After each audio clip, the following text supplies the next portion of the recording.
this morning, are you feeling like failure is a negative part of your life? What if I told you that failure is just part of the equation? Sean Adams, radio host and motivational author of the book It's Okay to Be Crazy, is back to show you exactly how it all works.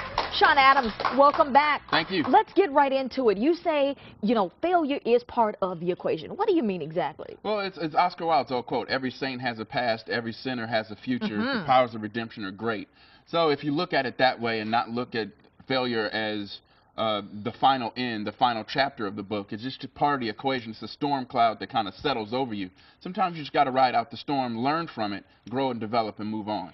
Failure is essentially a part of the equation in any situation, whether you're in a love relationship, a business, a friendship. Something is going to happen. You say learning to deal with failure forces you to seek out help and to look within. Well, at the end of the day, I really believe the difference between successful people and the people that don't find success are that the successful people have learned how to manage and deal with failure, because everybody fails. Everybody fails. That's ultimately successful fails at some point in their life, and they learn to grow and develop and not internalize it or personalize it, where it draws you back and makes you a negative person. In which terms you say failure, like fear, will introduce you to yourself. Now, explain this. You said giving yourself too much love for your successes is just as bad as giving yourself too much grief for the failure. Well, it's almost like a quarterback in football. When things go well, he gets too much credit. When things go bad, he gets too much of the blame. Sometimes you got to figure out how to be right there in the middle. Understand that you got to grow from the failure, but the failure is not the final chapter, that you need to make sure you're a person who can grow from it,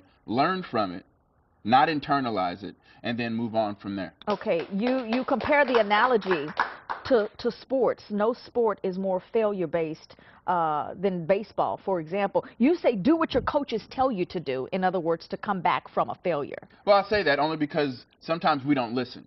And I know my grandmother used to pat me on the head, boy, you just don't listen.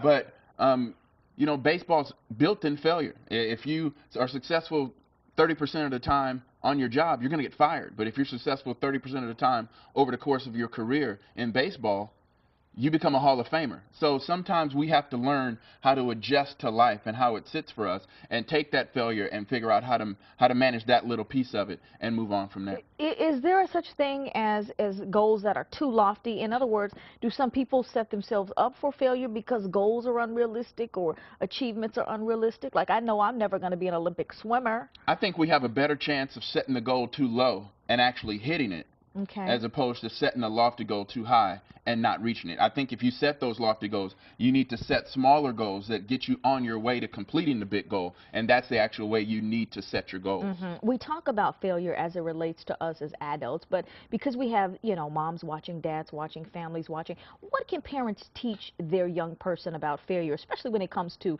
competitive sports or pageants or this kind of thing? Well, I have 2 kids, and mine are 9 and 10, and I'm constantly telling them, it stinks when you don't win, but these are all teachable moments. And these teachable moments where you get to help, I get to help my child point out, okay, this is where I went bad. Hey, did you prepare as much as you really think you could have for this spelling bee, for this? And talk about the tenets that lead to success, and also some of the characteristics that are absent that might lead to failure. It's all teachable moments, and I'd rather have my kids fail in my house with me before they get out in the world and I can help them through it. Fantastic, Sean Adams. There's the book, It's Okay to Be Crazy. This is inside the book. Learn more, read more. If you'd like to purchase a book, it's at SeanAdams.net. And, of course, you can go to our website for more on this, KENS5.com/greatday. Sean Adams, I thank you, brother. Thank Stay you. with us, everybody. We'll be right back.